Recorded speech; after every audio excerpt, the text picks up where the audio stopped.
တရက်တီတွေရန်ပေါ်တဲ့အခုလိုရာသီမှာပေါ့နော်တရက်တီကိုဒီတိုင်းစားရတာပြင်းတဲ့အတွက်ကြောင့်မို့တရက်တီကြောက်ချော်လေးလှုပ်စားဖြစ်တယ်ပေါ့နော်တရက်တီပူတင်လို့လည်းခေါ်လို့ရတယ်ဘာလို့လဲဆိုတော့သူ့ရဲ့တရက်တီအောက်ကအသားလေးကပူတင်လို့အီလေးဖြစ်နေလို့ပေါ့နော်အပေါ်ကကြတော့အုံနိုးပြင်လေးတုံးထားပေါ့နော်အဲ့ဒီအုံနိုးအပေါ်ကအပြင်လေးကကြမမာလေးနဲ့အောက်ကတက်တီသားပျော့အီလေးနဲ့ကြောက်ချော်လေးကိုလွယ်ကူတွလှုပ်စားကြရအောင်ပါနော်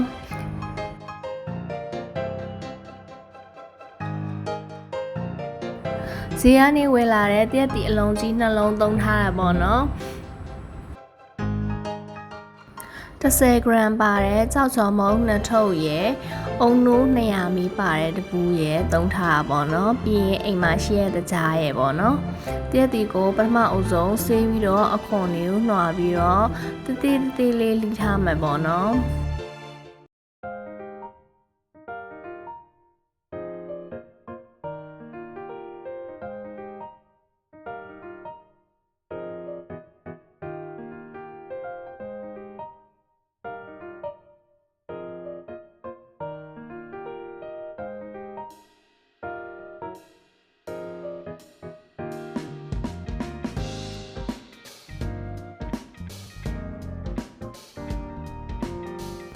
ဒီတရက်တီနှလုံးမှလေတစ်လုံးကကြတော့ smoothie လုပ်ပြီးတော့နောက်တစ်လုံးကြတော့လေအဲ့ဒီ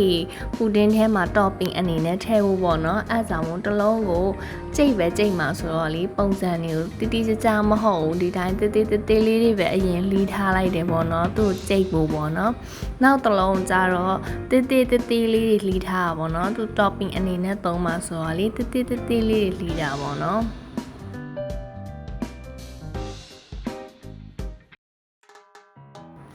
ကြိတ်ဖို့လှီးထားတဲ့တလုံးကိုကြိတ်ဆက်တဲ့ထည့်ပြီးကြိတ်မယ်ပေါ့နော်အမှကျမကဒိန်မော်သီးနှလုံးကိုညှစ်ထည့်လိုက်တာပေါ့နော်အနံ့လည်းမွေးချင်တယ်အရသာလည်း fresh ဖြစ်အောင်ပေါ့နော်သူကတရက်တီနဲ့လိုက်တယ်ဆိုတော့အကယ်၍လေလိမ္မော်သီးမရှိဘူးဆိုလို့ရှိရင်လည်းလိမ္မော်ရည်လေးနည်းနည်းထည့်လို့ရတာပေါ့နော်အဲ့ဒါပို့ပြီးတော့တရက်တီကိုအနံ့မွေးစေလို့ပေါ့နော်ကြိတ်ထားတဲ့တရက်တီတို့ပေါ့နော်ခွက်တစ်ခုနဲ့ဖယ်ပြီးတော့ထားလိုက်မှာပေါ့နော်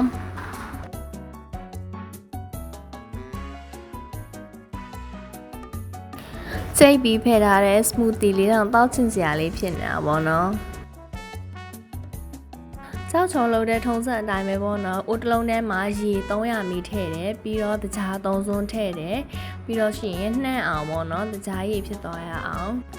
မှုရထားလိုက်တယ်ပေါ့နော်အဲ့ဒီအဆင့်တွေအားလုံးမီးမဖွင့်သေးဘူးပေါ့နော်ပြီးလို့ရှိရင်အာကားပေါင်တာကို15 gram လောက်ထည့်လိုက်တယ်ပေါ့နော်ပြီးလို့ရှိရင်နှံ့အောင်မှုလိုက်တယ်ပေါ့နော်အာကားပေါင်တာရဲ့တကြားတွေရဲ့အားလုံးရောပါအောင်အရင်မှုလိုက်တယ်ပေါ့နော်အဲ့ဒါပြီးမှတရက်တီကိုထည့်ပေါ့နော်တရက်တီထည့်ပြီးမှမီးဖွင့်ပြီးတော့မှုမယ်ပေါ့နော်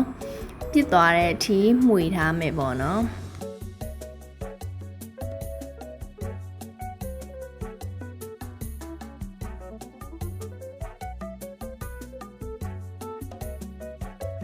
မှုရင်းနဲ့ပြစ်လာပြီဆိုလို့ရှိရင်ပေါ့နော်အရသာမြည်ကြည့်မှာပေါ့အရသာကကိုလိုချင်တဲ့အချိုရတယ်ဆိုလို့ရှိရင်ထပ်မထည့်တော့ပေါ့ကျမဟာနည်းနည်းလေးပေါ့နေတော့လေ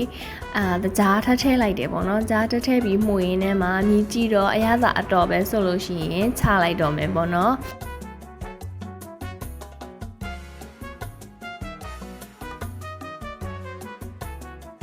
အမှပြီးတော့အချောက်ခံတဲ့ဘန်တစ်ခုကိုယူလိုက်မယ်ပေါ့နော်အဲ့ဒီမှာအောက်ခြေတွေအားလုံးကိုဒီတရက်တီကြောက်ချော်လေးတွေနဲ့ပေါ့နော်ပြည့်သွားအောင်ဆိုပြီးတော့ဖြည့်ထားလိုက်မယ်ပေါ့နော်ပြီးမှအပေါ်ကနေတရက်တီစိတ်ကလေးတွေကိုဖြူပြီးတော့ထည့်ထားလိုက်မယ်ပေါ့နော်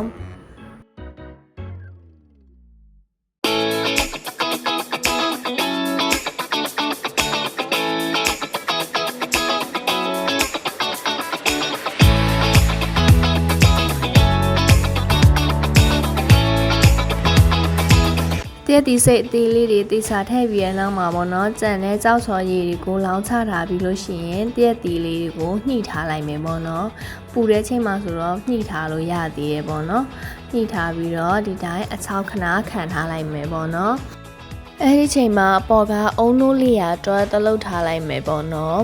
အုံနိုးလေးရအတွက်ကထုံးစံတိုင်းပဲရေ200မီရယ်အုံနိုး200မီရယ်ထည့်မယ်ပေါ့နော် ပြီးရင်တကြားနှစ်စွန်းစားအန်တစ်စွန်းထည့်မယ်ပေါ့နော်စားနည်းနည်းထည့်မယ်အဲ့ဒါမှအုံနိုရဲ့စိတ်တဲ့အရသာလေးကထွက်လာမယ်ပေါ့နော်အဲ့ဒါကိုထပ်ပြီးတော့မီးမဖွင့်ပဲနဲ့ပေါ့နော်မှွေထားရမယ်အာကားပေါင်းတာ9 gram လောက်ထည့်ပြီးတော့တေချာလေးမီးမဖွင့်ပဲနဲ့အရင်မှွေမယ်ပေါ့နော်မှွေလို့မှအကောင်လုံးအရေးပျော်သွားပြီအကောင်လုံးက miss well ဖြစ်သွားပြီဆိုလို့မှမီးရဖွင့်ပြီးတော့ထပ်မှွေမယ်ပေါ့နော်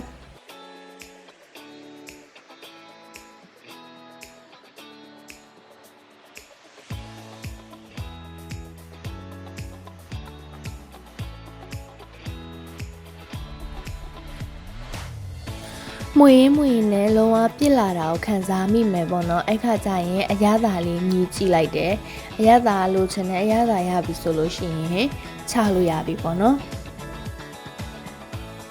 မိဖို့ပေါ်ချပြီးတော့ခုနကတရက်ဒီအေးခံထားတဲ့အပေါ်မှာပေါ့နော်ဇွန်းလေးနဲ့အသာလေးလောင်းမယ်ပေါ့နော်ပူနေလို့ကြောက်မို့လေဒီတိုင်းအကုန်လောင်းချလိုက်လို့ရှိရင်အောက်ကလီယာကလေးမချောက်သေးတဲ့အတွက်ကြောင့်မို့လေအဲ့လိုကြီးအောက်ကိုထိုးပြီးတော့ဝင်သွားမှာမဟုတ်လို့ပေါ့နော်ဒီတိုင်းလေးပဲအပေါ်ကနေအသာလေးဇွန်းလေးနဲ့ခတ်ပြီးတော့လောင်းလိုက်တယ်ပေါ့နော်အဲ့ပြီးလို့ရှိရင်အေးခံထားလိုက်လို့ရပါပြီ